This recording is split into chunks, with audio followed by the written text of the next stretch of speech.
tadi teh aman. Dah. Siapa? Kopi strong. Wes, atur nuhun Pak.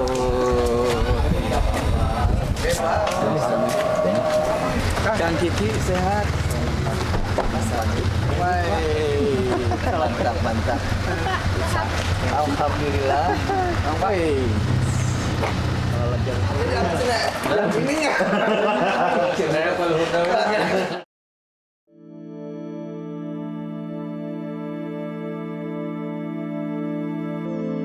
Dan kita maju, Murad Andri juara. Juaranya tuh jujur, adil, profesional, amanah. Kalau pemerintahannya baik, kepala daerahnya baik, ya insya Allah ke bawahnya ikut baik. Saya warga Kota Sukabumi, saya dengan Pak Andi lahir di Kota Sukabumi, besar di Kota Sukabumi, tentu lebih mencintai warga Kota Sukabumi. Karena itu pilih saja nomor 3, Murad Andri juara. Terima kasih. Assalamualaikum warahmatullahi wabarakatuh. Updatean ketemu lagi dengan kita nih di acara Update Talk edisi Pilkada 2024. Sesuai komitmen kami, Sukabumi Update akan mengundang paslon-paslon di Pilkada 2024, terutama Kota dan Kabupaten Sukabumi, untuk ikut membantu paslon menjabarkan program kerja, visi dan misi, ataupun hal-hal lain yang akan dilakukan jika para paslon terpilih dan diberi amanat oleh rakyat Sukabumi 5 tahun mendatang. Alhamdulillah, di tengah-tengah kita di studio Sukabumi Update sekarang sudah hadir Pak Hai Murad. Assalamualaikum dan Kang Andri. Assalamualaikum warahmatullahi wabarakatuh. Nah, dalam edisi kali ini saya ditemani oleh Kang Denis, salah seorang redaktur Sukabumi Update gitu. Kita sebenarnya ngobrol santai aja Kang, tentang program kerja tadi, visi dan misi yang sudah disusun oleh pasangan maju Murad Andri juara, paslon nomor urut 3 ya. Oke, yang diusung oleh Partai Golkar, Demokrat, PBB, PSI, Gelora, plus PKN dan Garuda. Luar biasa banyak itu. Prima bukan Garuda. Prima. Dan Partai Prima ya. Oke. Kita nggak akan banyak membahas siapa Pak Murad, siapa Kang Andri, karena kami berkeyakinan masyarakat Sukabumi sudah mengenal beliau-beliau ini dengan sangat baik. Pak Murad ini saya kenal, dia salah satu figur pemerintahan yang luar biasa. Pernah jadi sekda bertahun-tahun. Pengalamannya sebagai sekda, Kang Andri pengusaha yang sekarang politisi luar biasa juga. Jadi pada momen ini kita akan lebih membahas tentang visi dan misi serta program kerja. Maka Kang Denis, apa yang mau kita tanya nih? Mumpung keduanya nih maju hadir di studio Sukabumi Update. Ya, kita tahu Kang Kit bahwa visi pencalonan paslon Muhammad Murad Andri Amami atau Maju ini adalah mewujudkan pemerintah dan masyarakat Kota Sukabumi yang maslahat, aman, nyaman, serta sejahtera lahir batin ya Pak ya. Kemudian misi pencalonan paslon Murad Andri ini yaitu terangkum dalam 8 poin apa ya? Membangun kota yang adil, profesional, dan transparan. Nah, yang ingin kami ketahui yaitu apa Pak latar belakangi dari visi misi ini Pak. Oke. Terima kasih Kang Denis, Kang Fitri. Ya, latar belakangnya kita lihat, saya selaku Muslim di Al-Quran jelas, juga teori pemerintahan saya kira sama. Tugas pemerintah itu atau pimpinan pemerintah itu hanya 2 sebetulnya. Pertama, ya ciptakan keamanan kenyamanan. 2, sejahterakan masyarakat. Ya karena simple itu, tapi menjabarkannya kan susah.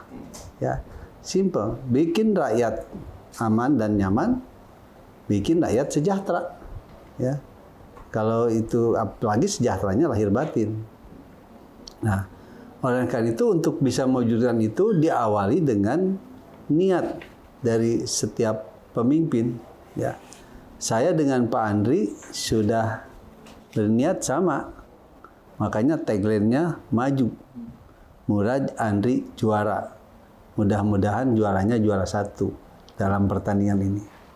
Kalau jadi juara 1 mimpin pemerintahan di Kota Sukabumi, maka kami akan laksanakan dengan jujur, adil, profesional, amanah. Niat itu dulu, ya. Kalau kita bicara jujur, adil, amanah itu kan dimensinya agama. Ada di dalam hati, remnya di dalam.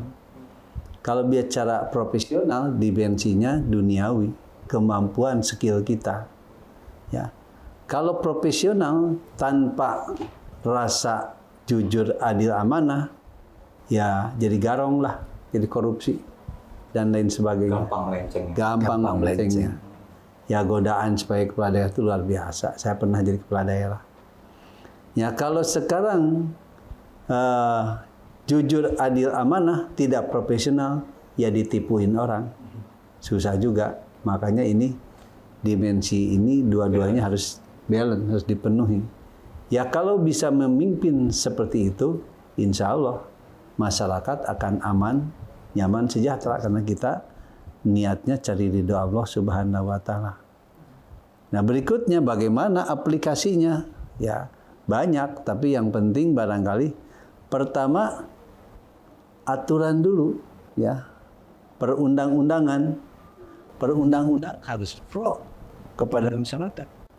Jangan pro terhadap golongan tertentu. Kalau perundang-undangan seperti itu, maka APBD pun akan lebih pro kepada masyarakat. Bagaimana dengan APBD ini bisa sebesar-besarnya lebih banyak dinikmati oleh masyarakat supaya aman, nyaman, sejahtera lahir batin tadi. Ya. Kemudian yang ketiga, ya, pemerintah wajib meningkatkan pelayanan yang terbaik untuk masyarakat. Ya. Dorong, terutama pelayanan-pelayanan dasar, nggak boleh. Harus didorong sebaik-baiknya. 4, masyarakat itu juga punya potensi. Ya, ya secara individu pasti setiap individu punya potensi yang didorong, mungkin disentuh, bisa jadi hebat potensinya. Masyarakat, ya gabungan dari individu, tentu punya potensi yang harus dikembangkan. Ya kewajiban pemerintah dorong potensi-potensi itu. Jangan sampai potensinya ditekan begitu ya. Yang kelima, kontrol semuanya. Ya, terutama di pemerintahan dulu, ya. Karena kalau ngomong good governance ada 3 domain kan, dulu suka diomongin. Yeah. Domainnya pemerintahan, pengusaha, dan society, masyarakat. Tapi yang paling dominan tetap pemerintahan, karena yang mengatur yang 2 itu pemerintahan. Kalau pemerintahannya baik, kepala daerahnya baik, ya insya Allah ke bawahnya ikut baik. Tapi kalau bawahannya baik, kepala daerahnya tidak baik, ke bawah tidak baik semuanya. Saya kira itu di situ. Jadi konsep pemerintahan Bapak ya nanti. Ya. Karena ya, Bapak juga sudah lama di birokrat juga Pak ya. Kemudian juga kemarin di DPR di Komisi 2 pemerintahan juga Pak ya. Tidak terlalu lama, hanya 48 tahun. Jadi sekda berapa kali Pak? Sekda saya hampir 2 periode ya. Selama Pak Musli hampir ya kurang lebih hampir 9 tahun. Karena tadinya saya diminta almarhum untuk sampai pensiun beliau, tapi saya minta pensiun duluan karena saya ingin terjun ke dunia politik. Ya. Menjadi wali kota Sukabumi. Menjadi wali kota Sukabumi. Periode 10 tahun sebelumnya. 2013-2018. Oke, jadi lengkap Pak kalau pengalaman di bidang pemerintahan dan pelayanan masyarakat. Tadi ada penekanan gitu kan, mewujudkan pemerintahan yang berintegritas, inovatif, dinamis, tidak ke arah kelompok-kelompok tertentu. Seperti apa nanti Pak kontrolnya gitu ataupun implementasinya ya, gitu? Okay. Yang pertama tadi. Apa bahayanya kalau sampai ke kelompok-kelompok tertentu?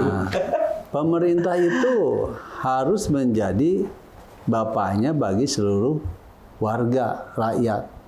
Nah boleh wali kota terlalu pro terhadap satu golongan tertentu ya.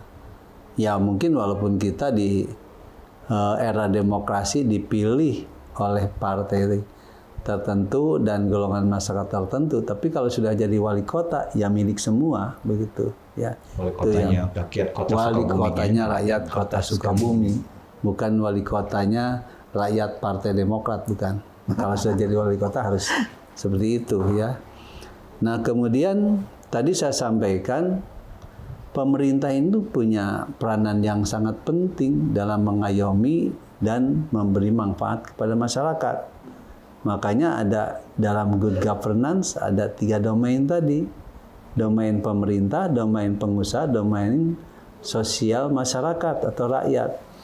Ya, kalau yang 2 ini banyak ketergantungan terhadap pemerintahan. Makanya pemerintahannya harus punya rasa integritas bahwa dia ada karena ada rakyat. Bukan rakyat ada karena ada dia. Bukan, jangan mikir terbalik.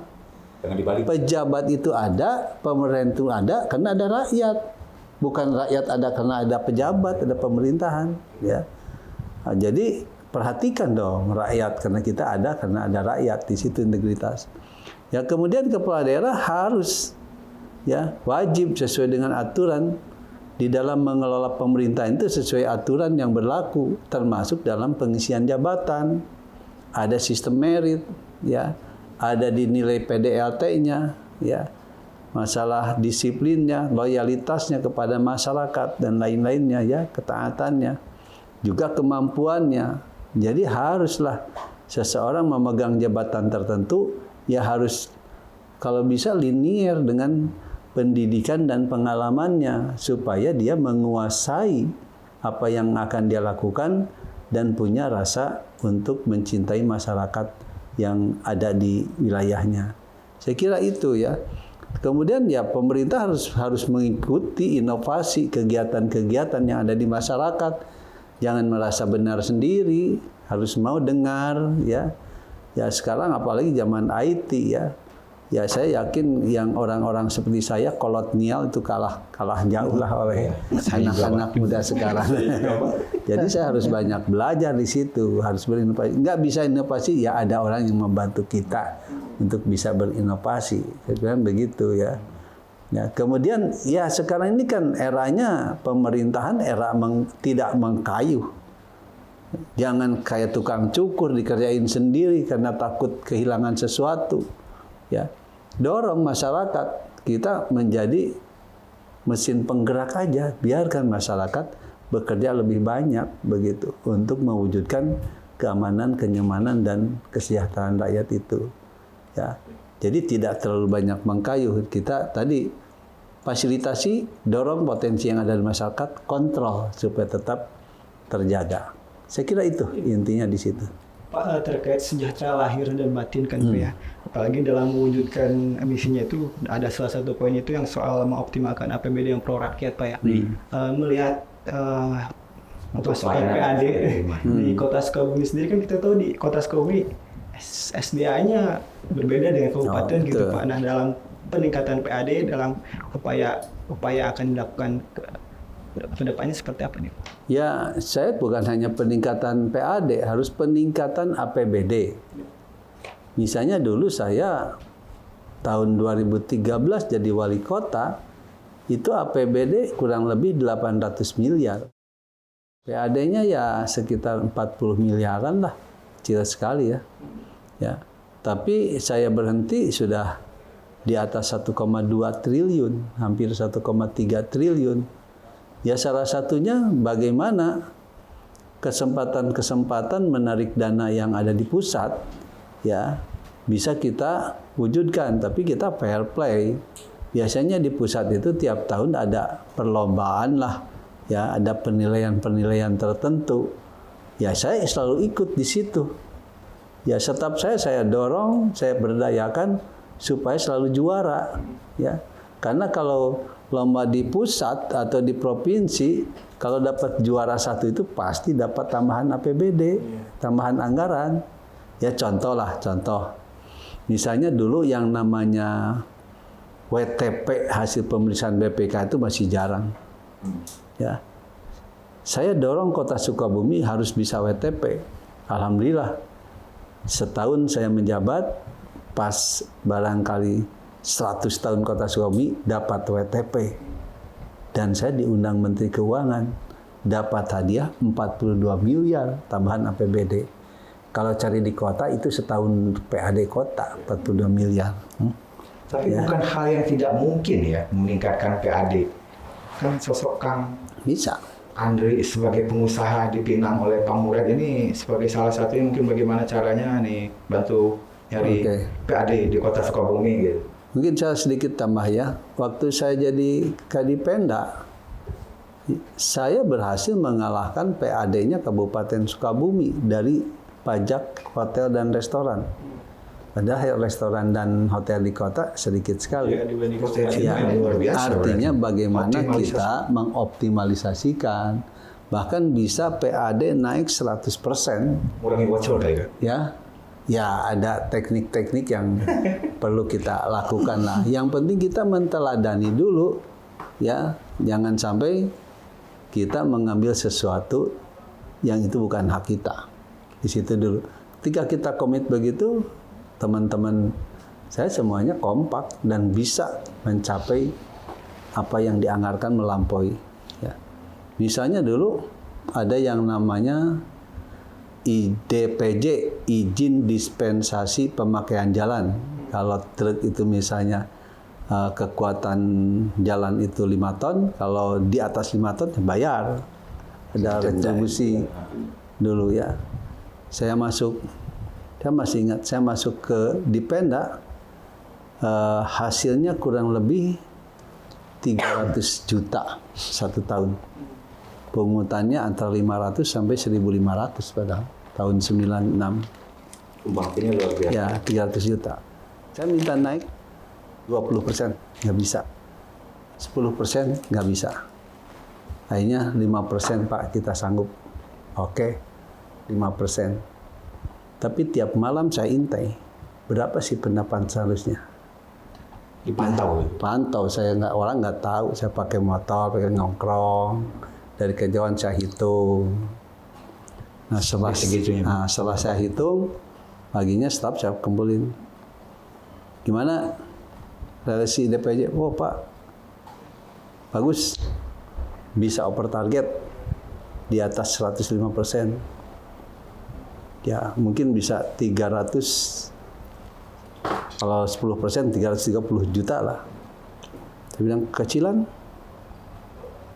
Ini data saya. Kaget kan? Terus Bapak minta berapa? Maksudnya? Ya Bapak minta bagian berapa? Saya bukan minta bagian. Saya ingin 1 miliar. Kaget kan? Maksud Bapak sebenarnya APBD yang masuk harus 1 miliar dari DPJ. Dan saya nggak perlu upah pungut buat saya. Buat Anda semua. Nah ternyata terrealisir hampir 1 miliar. Dari 300 juta. Kota Sukabumi itu kan kota jasa, kota perdagangan. Zaman Pak Murad pada saat menjabat sebagai wali kota berhasil meningkatkan dari sektor-sektor pajak, yang sebenarnya potensinya masih bisa digali gitu. Ada potensi-potensi lain yang kayak dari perdagangan gitu ya, yang bisa lebih dioptimalkan. Nah, sejauh mana bisa dilihat dari kacamata Kang Andre sebagai pengusaha gitu. Iya. Kang Andre juga nih pernah jadi wakil wali kota gitu. Sebenarnya bukan siapa-siapa di dalam pemerintahan Kota Sukabumi. Sejauh mana sih Kang waktu itu mencoba atau sudah optimal kah atau memang harus lebih punya cara sendiri lagi nanti bersama maju? Ya, terima kasih Kang Rizky. Sebenarnya ini 5 tahun yang lalu, kalau program-program ini berjalan, mungkin Sukabumi akan lebih melesat lagi. Kenapa kita tadi dengan menciptakan sekarang birokrat entrepreneur? Pertama tadi Pak Murad itu profesional di situ, 48 tahun dia mengabdi, bukan kaleng-kaleng lah gitu Kang Ki ya. Memang ada genjalan juga sebagai kota perdagangan. Kita masih belum mengoptimalkan BUMD yang ada. Sub dari Waluya yang ada, kita perbaiki, mudah-mudahan menjadi profit Waluyanya. Kita bikin subnya, misalnya PD Pasar. Karena Pasar Pelita dulu itu menopang sampai ke Bayah, Takokak, Cianjur Selatan, itu belanjanya di Sukabumi. Jadi pusat, ya. Jadi pusat. Perbatasan Bogor dari Kabandungan itu semua belanja ke Sukabumi. Dan mereka menjadi pusat distribusi. Nah inilah sebetulnya potensi yang belum kita olah maksimalkan. Dan Sukabumi pernah melakukan itu. Walaupun sekarang perdagangan udah digital ya, banyak online juga. Tapi setidaknya banyak hal yang lain. PAD kita itu dari bongkar muat, dari PD pasarnya, mengoptimalkan parkir. Parkir itu luar biasa kayaknya. Iya, kan? potensinya. Mana-mana parkir di Kota Sukabumi. Ya, tinggal bagaimana menjadi sub PD parkir, wisata. Wisata kan banyak aset-aset kita yang bisa dikerjasamakan. Tidak saja tadi keterbatasan APBD kita, tapi kan Pak Murad itu ahlinya karena di Komisi 2 di DPR RI bagaimana dari secara ini kita menarik juga dana dari APBD pusat menopang untuk pembangunan kota. Tapi kalau kita lihat sekarang secara nasional juga kita butuh pemimpin-pemimpin yang punya inovatif di daerah, bagaimana mengoptimalkan PAD daerah. Karena sementara ini kan kita juga masih ada target ke depan karena PAD murni kita juga kecil. Karena hanya beberapa BUMD dan PDAM, Waluya yang masih ada permasalahan. Dan itu tugas kita ke depan. Bagaimana tadi sinergis, karena ini juga maju itu luar biasa. Tank kita maju, Murad Andri juaranya tuh jujur, adil, profesional, amanah. Apa juga menjadi sifat Nabi, sidik, amanah, patonah, tabligh. Ketika kepemimpinan itu mempunyai sifat itu, otomatis kita maslahat. Bagaimana memberikan terbaik kepada masyarakat. Memberikan tadi, tugas pemerintah hanya 2, memberikan kenyamanan, memberikan kesejahteraan. Nah, makanya kan kita visi misi kita bagaimana hak-hak dasar aja lah. Pak Murad kan udah baik dulu dengan menggratiskan Al-Muluk, puskesmas, gitu.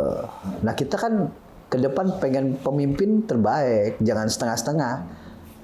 Tadi umur lah, kita ini udah generasi kolonial gitu kan. Sayang umur kita kalau tidak punya manfaat. Nah, inilah kita lakukan bagaimana tadi entrepreneurship kita, kemampuan keahlian kita dalam entrepreneur, Pak Murad keahlian dalam pemerintahan untuk Sukabumi nyaman, aman, sejahtera. Oke. Gitu. Poinnya di sana berarti kan. Ya. Ini udah dibuka nih sama Kang Andri ini soal lebih langsung ke penjabaran dari visi misi ke program kerja.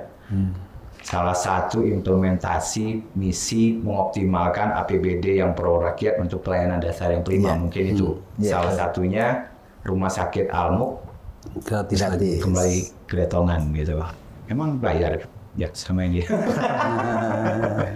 Iya. Emang konsepnya seperti apa sih? Zaman Pak Murad kan itu Pak?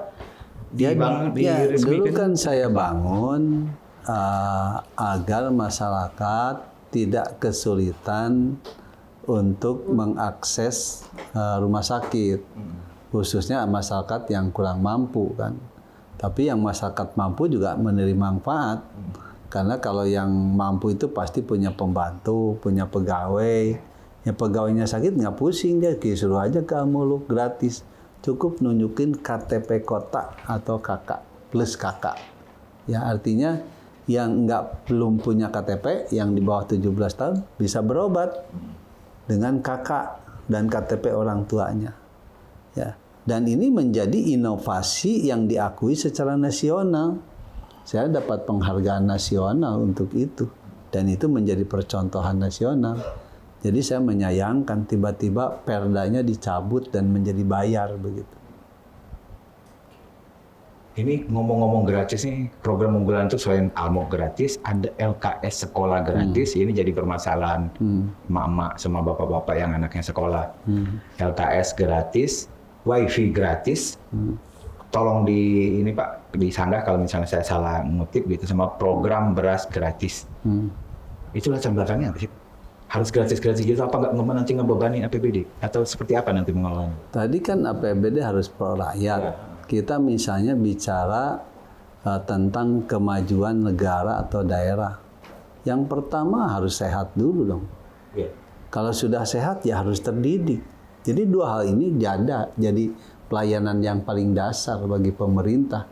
Supaya rakyatnya sehat, supaya rakyatnya terdidik. Kalau sudah sehat dan punya kemampuan, punya skill ya nggak terlalu susah. Cari prioritas. Cari pekerjaan atau menciptakan kerja kan mereka punya talentanya nanti. Ya. Nah kalau beras gratis saya melihat di Kota Sukabumi tadi banyak lah kolonial itu ya. Ya kalau anak-anak kaunya Pak banyak ninja, nini janda yang udah nggak punya suami, kadang-kadang anaknya jauh, nggak punya usaha, penghasilan nggak ada, itu harus kita perhatikan. Rasul menyatakan yang begitu harus dimuliakan. Masa beras aja harus minta-minta ke masyarakat, ke tetangga. Jadi beras itu arahnya ke sana, ke yang tidak mampu ya. Bisa oleh pemerintah, kewajiban. Yang kedua pendidikan, tadi kan harus kita fasilitasi. Saya masih ingat, mohon maaf bukan nyombong ya, tahun berapa saya tahun 2016 atau 2015, Pak Menteri Pendidikan Nasional masih Pak Nuh gitu waktu itu, memberikan penghargaan kepada kepala daerah yang sangat peduli kepada pendidikan istilahnya. Kita juga nggak tahu penilaiannya seperti apa. Tiba-tiba saya dipanggil, ternyata hanya 2 orang dari seluruh Indonesia, wali kotanya saya, bupatinya dari Sumatera apa Kalimantan, saya lupa lah. Ya. Saya juga nggak tahu penilaian seperti apa, tapi saya kan merasakan ya melakukan ini kewajiban karena tadi polanya ya, saya mendapat penghargaan itu. Nah sekarang kita melihat ekonomi rakyat masih belum baik dengan COVID ini. Melambat. Jadi mereka sangat berat ketika anaknya harus beli LKS setiap semester antara 200-250 ribu atau SD 180 ribu lah ya sampai 250 ribu SMP berat. Jadi saya juga aneh kok harga jadi variatif ya, ada yang 220 ribu, ada yang 230, yang 250, SD ada 150, ada 180. Ya artinya dalam level yang sama, kan bukunya sama kali ya. Kenapa harus berbeda? Nah, ini memberatkan. Kalau 200 aja satu semester setahun berarti kan 400 ribu. Kalau dia sekolahnya 6 tahun di SD, 400 ribu kali 6 tahun, 2.400.000. Bagi rakyat biasa itu besar. Ya. Dan itu nggak boleh diutang. Kalau anaknya nggak punya buku LKS, dia merasa rendah diri. Kadang-kadang dibully oleh temannya. Makanya saya udah gratiskan aja lah. Kenapa bisa gratis? Loh, anggaran pendidikan kan 20% dari APBD. Mana yang sulit? Ya. Kalau sekarang APBD 1,3 triliun, ya, ambillah katakanlah rumah sakit 400 miliar. Berarti 900 miliar, 400 miliar kali 20%, ya, 400 ya, 20%. 20% kan besar. Nah, ini pendidikan untuk LKS saya hitung di kota ini sekitar 60 ribu lah dengan swasta anak SD sampai SMP. Kalau 60 ribu kali 400 ribu cuma 24 miliar setahun, no problem untuk anak-anak kita bisa pandai. Ya. Nah, yang kurang dari itu Pak. Kalau yang soal wifi gratis, Pak itu latar belakang tujuannya ada ide untuk bikin wifi gratis di 350 RW. Pak. Ya kita lihat kan anak-anak kita nggak bisa lepas dari gadget ya. Tapi pulsanya terbatas. Makanya mereka cari wifi gratis ke kota, kafe-kafe yang ya ada wifi gratisnya deket nongkrong di depan, walaupun nggak minum di depan. Sampai tengah malam pulang, ternyata ada kelompok-kelompok tertentu yang untuk jadi masuk anggotanya katanya harus bacok orang dulu. Itu jadi masalah ya Pak. Tiba-tiba nggak tahu apa-apa ada yang dibacok. Jadi saya pikir mendingan kamu nongkrongnya di RW aja lah. Bisa diawasi orang tuanya, bisa juga jaga keamanan, kenyamanan tingkat RW-nya. Jadi kalau ada wifi di kantor ke-RW-an misalnya, anak-anak bisa nongkrong di situ bagi wifi gratis. Bersosialisasi, jaga keamanan juga wifi-nya gratis. Itu enteng-enteng aja lah. Iya. Ya. Kalau tukin ASN? Ya. Apa rencana mengembalikan tunjangan kinerja ASN di Kota Sukabumi? Kan ini pada lapor ke saya. Katanya tukin mereka itu awalnya 1.600.000 per bulan. Sekarang tinggal 450.000. Bukannya dari tahun ke tahun naik, malah ini yang naik potongannya. Ya.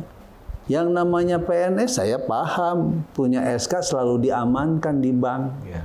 Ya. Biar lebih Lebih aman. Mengarsipkan di bank, disekolahkan. Ya, punya 1.600.000 mereka pinjam atau mengambil motor, ngambil mobil, cicilah dari situ. Tiba-tiba tinggal 450, nyicilnya udah berat mereka. Akhirnya gaji pokoknya dipakai nyicil, bikin repot kehidupannya. Itu masalahnya. Jadi saya harus bantu.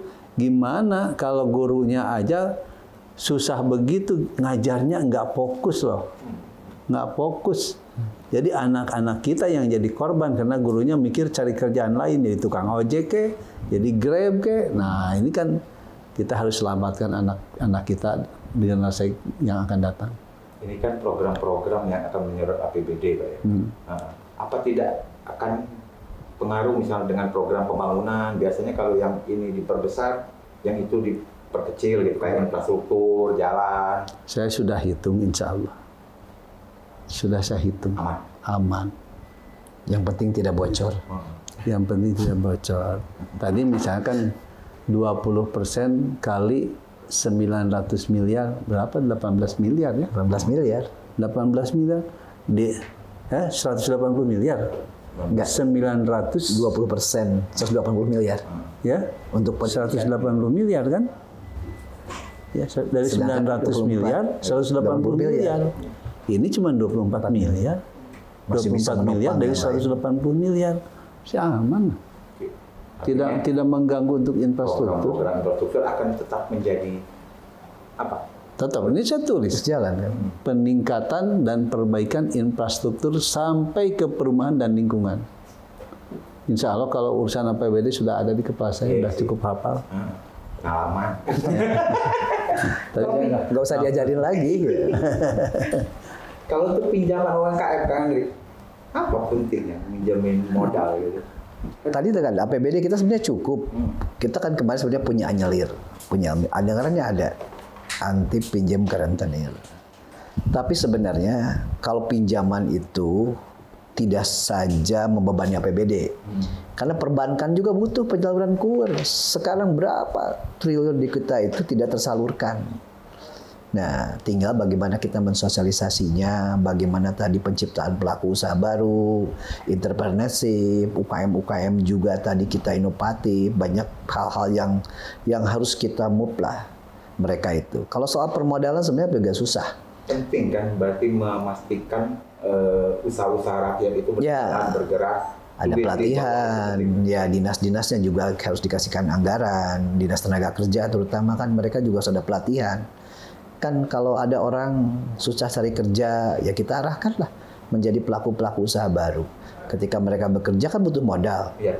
Udah ada pelatihan, kita awasi, dan mereka dengan permodalan. Karena kalau gratis juga tidak mendidik, gitu kan. Nah kalau APBD kota, bunganya ditanggung. Dan Pak Murad udah ngitung berapa sih yang harus menanggung bunga kalau pakai APBD. Tapi ketika dia misalnya pengen udah berkembang, udah apa, perbankan udah siap juga. Karena perbankan pun meminta kepada pemerintah bagaimana penyaluran KUR. Kalau sekarang kan sayang juga, KUR di kita besar tapi tidak termanfaatkan.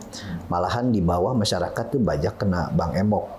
Salah satunya tadi untuk LKS aja pakai Bank Emok. Nah, makanya kita hak-hak dasar masyarakat kita penuhi dulu. Biar mereka tenang. Kalau usaha ya kita siapkan modalnya. Jangan sampai dia berpikir biar mereka ke produk aja lah.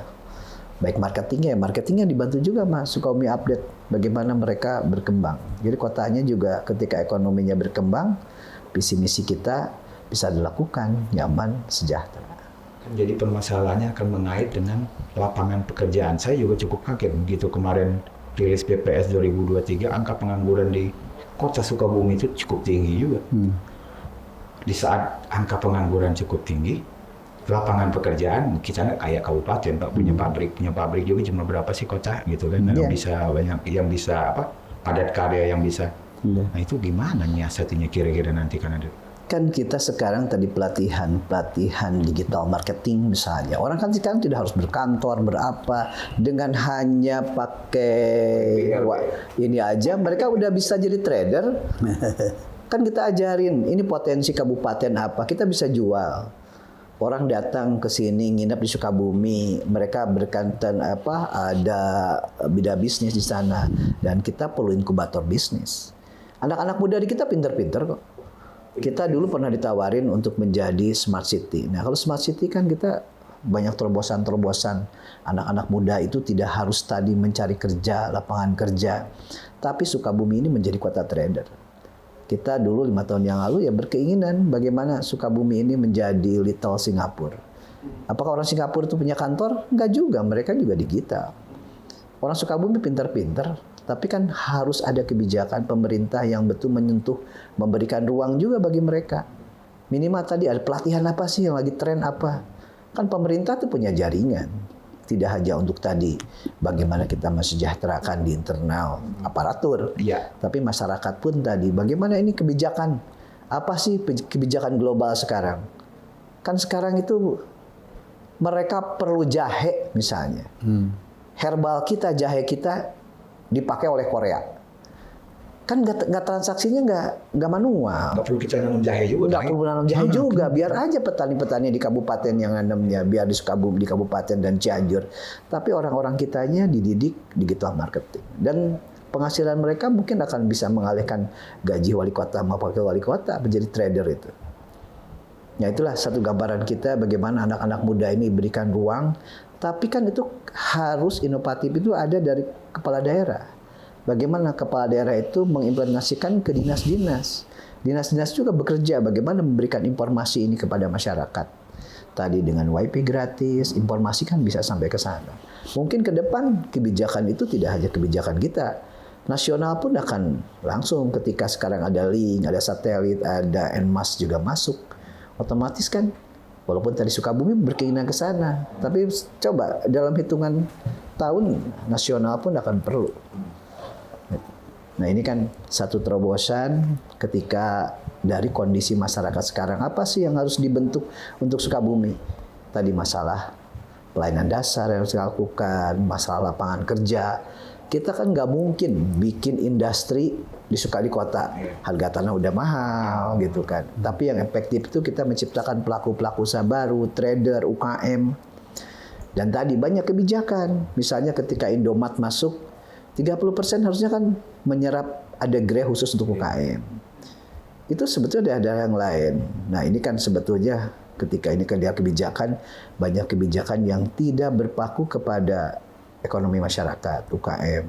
Malah sekarang kalau tidak salah, Indomaret itu dibuka kembali. Padahal tadi kita bukannya tidak boleh Indomaret, tapi Indomaret itu harus berkolaborasi juga dengan UKM. Kan muncul pelaku usaha baru. Kalau ada 30% aja di sentra Indomaret itu mengakomodir dari pelaku-pelaku usaha yang ada di daerah. Dan sebetulnya banyaklah terobosan. Tadi kita mengoptimalkan BUMD yang ada, saham-sahamnya ada, supaya ada ruang, ada keterbukaan bagaimana masyarakat mencari kerja. Kita dari generasi Z dan milenial itu dari DPT aja 140.000, 68%-nya. Anak-anak muda sekarang memang kita beresiko kalau nganggur. Siapapun pemimpinnya, kalau masyarakatnya nganggur, apakah akan memberikan kenyamanan? Tidak. Kuncinya harus berpenghasilan gitu. Harus Bukan berpenghasilan, bekerja, tapi berpenghasilan minimal gitu. berpenghasilan. Karena Jadi, kalau tidak pegawai berpenghasilan kan Meta, kriminal pun akan pegawai muncul. Facebook Pro. Tapi tadi kan kita bekerja sama dengan Sukabumi Update, digital marketing.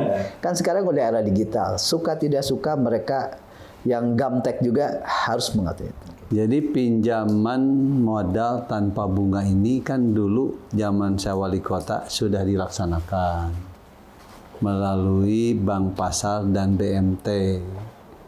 Ya, artinya bunganya ditanggung oleh pemerintah daerah melalui APBD, UMKM, home industry, pedagang-pedagang kecil, pinjam uang ke BMT atau ke Bank Pasar, bunganya kita tanggung. Dan itu ternyata keberhasilan pengembaliannya luar biasa. 99,5% 0,5 macetnya. 0,5 aja yang macetnya. Nggak ada penerbangan yang macetnya 0,05 ya. Dan itu bermanfaat. Kemudian rakyatnya bermanfaat, BMT-nya juga jadi besar. Karena banyak orang pinjam ke situ, dapat bunga dari APBD, rakyatnya senang, BMT-nya senang. Kita keuntungannya apa? Ya social benefit Pemda itu. Bukan benefit untuk Pemda, social benefit ya. Nah, saya berhenti itu kan tidak ada. Jadi saya ingin ulangi lagi lah, itu kepentingan untuk masyarakat. Kemudian memfasilitasi ketenaga kerjaan, ya tugas pemerintah supaya masyarakat tidak tertipu begitu ya. Nah, kita bisa bayangkan sebelum ada tol ke Jakarta itu, apalagi hari libur bisa 12 jam. Orang Sukabumi ke Jakarta atau pulang dari Jakarta Sukabumi antara 9 sampai 12 jam. Sama kayak ke umroh Pak ya? Umroh. Ke Madinah aja cuma 8 jam. Ya, 9 jam. Jadi kota kita akan tertutup gitu. Makanya saya ke Jakarta ngejar Bocimi. Ya sekarang Bocimi alhamdulillah dari Kementerian PU janjinya Lebaran tahun depan itu ya sekitar bulan April 2025 sudah nyambung dengan jalur. Berarti Jakarta Sukabumi bisa kurang dari 2 jam loh, atau anggaplah 2 jam. Kalau 2 jam saya yakin dari Jabotabek itu pilihannya ke Sukabumi daripada ke puncak macet. Tinggal kita bagaimana menyiapkannya. Ya pemerintah harus mau berkolaborasi, kerjasama investasi, kerjasama di bidang pengelolaan aset dan sebagainya untuk bisa ada investasi dan kesempatan kerja untuk anak-anak Sukabumi, termasuk mungkin mereka akan berinvestasi sendiri ya. Kalau saya lihat ini pendapat saya yang bukan pengusaha, yang nggak akan rugi itu urusan sekarang bisnis IT nggak akan rugi, bisnis parkir nggak akan rugi, bisnis kesehatan, bisnis kuliner makanan ya. Karena makanan nggak ada substitusinya, ya. Jadi kita cobalah di situ, ya. Ya, mungkin teman-teman kita yang pengusaha-pengusaha non-Muslim juga saya tanya apa yang ada siapan, bingung juga. Akhirnya, Pak boleh nggak kira-kira bikin Chinatown di Danau Rawa? Bagus, bikin dari sekarang saya bilang, ya. Nah ternyata sudah mulai ada yang bikin mempersiapkan datangnya orang-orang yang akan berkunjung ke Sukabumi. Tinggal di dalam kota harus dibikin nyaman dong. Kebersihannya, tamannya, arus lalu lintasnya jangan macet. Kalau di kota macet, tidak nyaman, ya lari ke wilayah kabupaten. Yang untung kabupaten. Padahal yang ngejar-ngejar Bocimi semua orang tahu di Jawa Barat ini saya yang ngejar-ngejar Bocimi. Pada saat di DPR RI, bukan saat jadi wali kota. Pak Ridwan kami selalu ngomong, wah udah ngomong Bocimi betul Pak Murad. Jadi boleh tanya Ridwan kami. Saya kira itu ya kesempatannya untuk kita. Oke Pak, jadi ke segmen berikutnya ya. Segmen berikutnya. Soal kampanye nih, pengalaman sama kampanye. Ada yang unik nggak Pak sama kampanye ini? Tinggal berapa hari lagi sih? Nanti sudah sebulan ya. Sebulan kurang ya. Sebulan kurang sampai tanggal 23 November. Pak Murad ini kan sudah berkali-kali, udah berapa kali Pak ikut pilkada Pak? Termasuk pemilu berarti? Pemilu pilkada 1 kali, pileg 2 kali, sekarang pilkada lagi 4 kali berarti. Ada perbedaan nggak Pak? Jauh. Masyarakat sekarang? Jauh. Ketika pilkada pertama, masyarakat masih berpikir akal sehatnya bekerja, masih punya harapan-harapan yang lebih dengan program-program dari calon. Sekarang saya kira itu berkurang. Lebih banyak masyarakat bawah karena kesulitan jadi pragmatis. Ya mungkin juga banyak calon yang ya nggak terlalu punya skill tapi punya duit, ya dia main di situ. Nah itu mungkin juga ya. Nah, jadi masyarakat hari ini ya tidak semua, tapi mulai banyak, sangat banyak yang pragmatis. Nah dalam pilkada sekarang kan aturannya sangat ketat. Setiap orang yang memberi atau menerima atau hanya memberi janji saja, maka sudah dikenakan pidana minimal 2 tahun dan denda 300 juta. maksimal 6 tahun dendanya 1 miliar. Gila aturan ini. Yang memberi dan yang nerima. Ya, mungkin calon ngasih duitnya 50.000, 100.000, wah penjaranya 2 tahun dan 300 juta. Ya. Tapi kan susah, Pak. Nah, ya itu masalahnya. Ya, sekarang mau nggak Bawaslu-nya, penegakan hukumnya mampu nggak? Kalau saya dengan Pak Andi komit, udahlah kita coba sebagai warga negara yang baik, punya idealisme, jangan melanggar aturan itu. Ya. Kalau sekarang orang main-main malam-malam kasih, pagi ada kampanye, nggak bagi apa-apa, nggak kelihatan, nggak akan ada yang berani lapor itu yang diberi duit, karena dia juga takut jadi tersangka. Ya itu kan kelemahan kita, kelemahan undang-undang kita. Mikirnya kayak malaikat, nanti ternyata pelaksananya banyak yang iblis juga. Realitanya seperti itu loh. Realitanya begitu. Tahu sama tahu aja kan, udah berapa kali pilkada ini kan brutal. Tapi kalau ada yang menemukan lalu dipotret, dilaporkan, nah mau gimana? Ya pasti penegak hukum akan melaksanakan penegakan hukum. Ramai kali. Jadi saya sih berharap semua calon taati ajalah aturan. Masyarakat juga mari kita belajar mentaati aturan yang ada.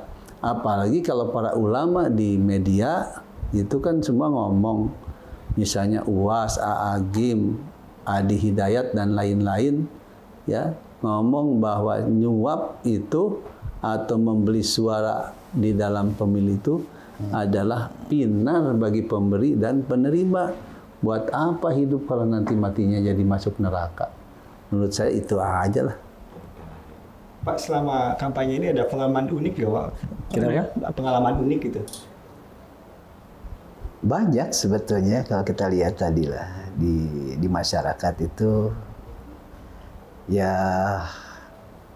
kadang-kadang juga ketika kita datang mereka masih berpikir saya ganti casing saya dengan Pak Murad katanya. Wah Pak Andri, nomor berapa masih dengan Pak Fahmi? Masih ada. Tadi itu sebetulnya menyambung dari Pak Murad ya. Kepala daerah itu jabatan idealis. Dan kita udah sepakatlah dengan Pak Murad.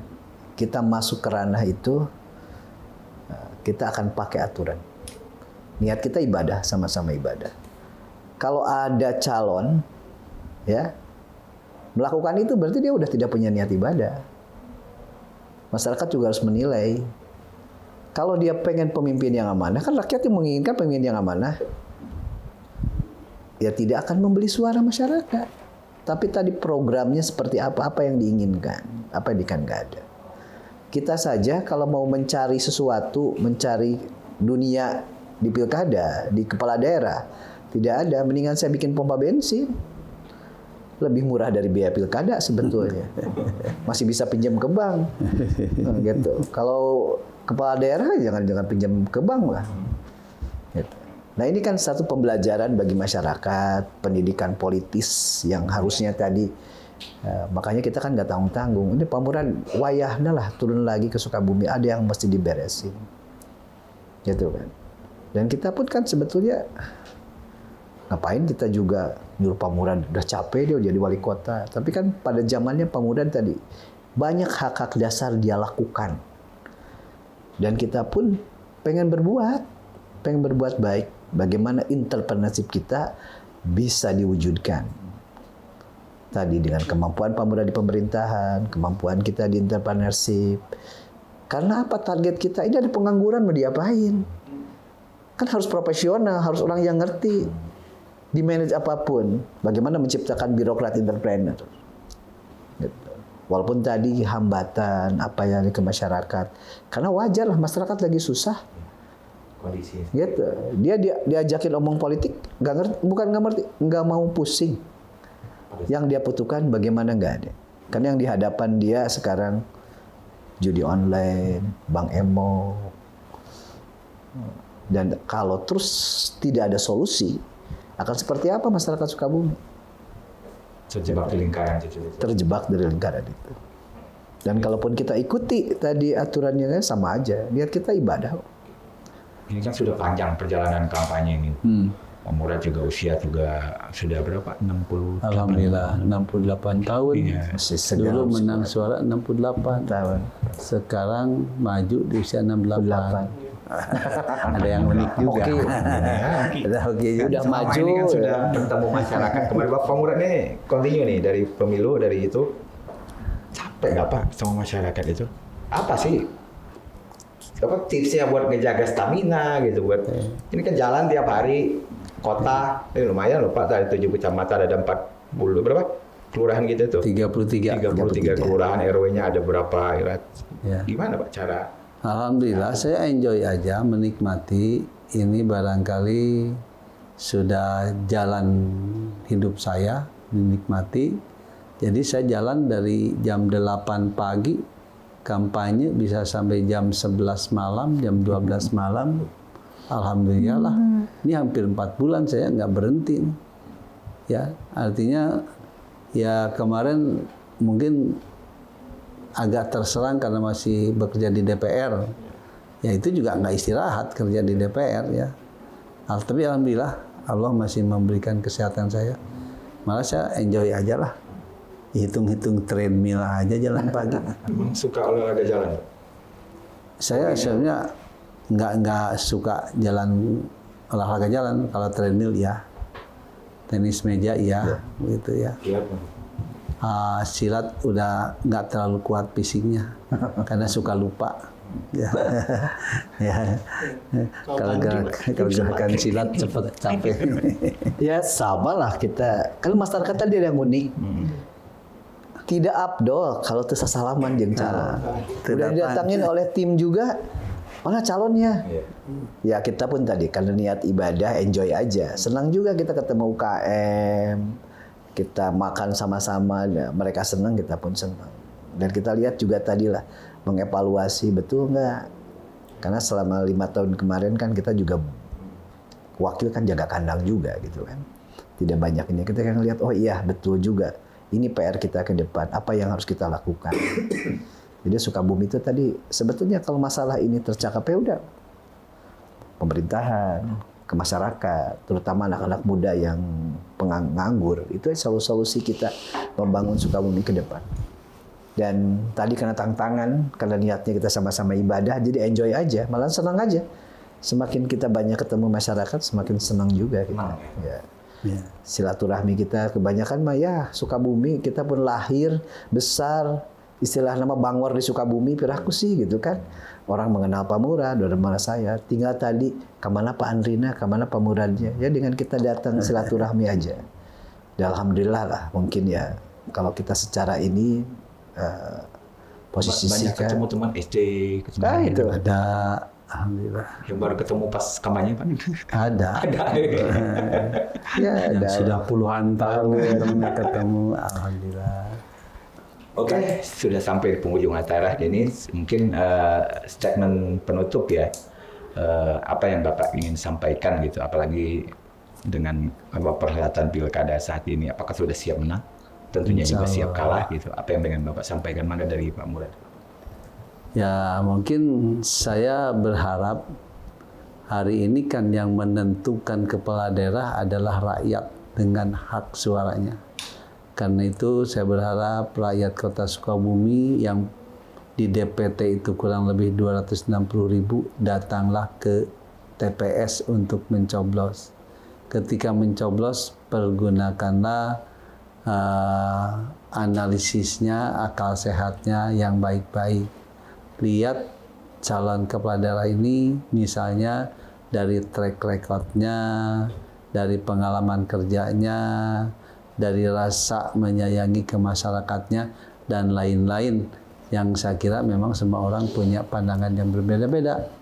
Tapi saya berharap, saya warga Kota Sukabumi, saya dengan Pak Andi lahir di Kota Sukabumi, besar di Kota Sukabumi, tentu lebih mencintai warga Kota Sukabumi. Karena itu pilih saja nomor 3, Murad Andri juara. Terima kasih. Ada yang mau ditambahin dengan itu? kayaknya cukup. Cukup. Oke. Mangga mau di kata-kata pilih nomor 3, mau berdua barengan? Oke. Tapi ada tadi kita mengutip tuh Tadi saya baca di sana. Oh, itu banyak Ya, banyak. hidup itu bukan tentang siapa yang terbaik, tetapi siapa yang bisa berbuat baik. Ah, Itulah kita menginginkan bagaimana kita berbuat kepada masyarakat, berbuat baik kepada masyarakat. Soal menang kalah itu Allah hebat. Tapi ikhtiar kita tadi, Pamura dari jam 8 sampai jam 9 menyapa masyarakat. Dan memang masyarakat sangat keinginan, sangat mendambakan juga bagaimana permasalahan-permasalahan itu bisa diselesaikan. Kita masih banyak PR. Penataan pedagang kaki lima, penataan sekarang Pamuran sudah mendirikan pasar pelita dengan investasi yang besar tapi masih kosong. Kita menginginkan itu menjadi pusat perdagangan terbesar ke depannya. Dan tadi ketika kita turun ke bawah, oh dah masalahnya seperti ini. Dan inilah tadi kita menginginkan masyarakat secara nasional, pilihlah yang bobot, bebet, bibitnya yang jelas. Nomor 3. Oke, kasih aplaus yang di studio untuk pasangan maju Murad Andri Juara. Terima kasih kepada Pak Murad, Pak Andri atas waktunya berkesempatan hadir di studio Sukabumi Update. Inilah yang kami upayakan untuk membantu para paslon di Pilkada Kota Sukabumi 2024 ini menjabarkan apa isi hati dan pandangannya untuk Kota Sukabumi tercinta ini. Kita akan bertemu lagi di edisi-edisi selanjutnya bersama saya dan teman-teman dari redaksi Sukabumi Update. Assalamualaikum warahmatullahi wabarakatuh. Waalaikumsalam.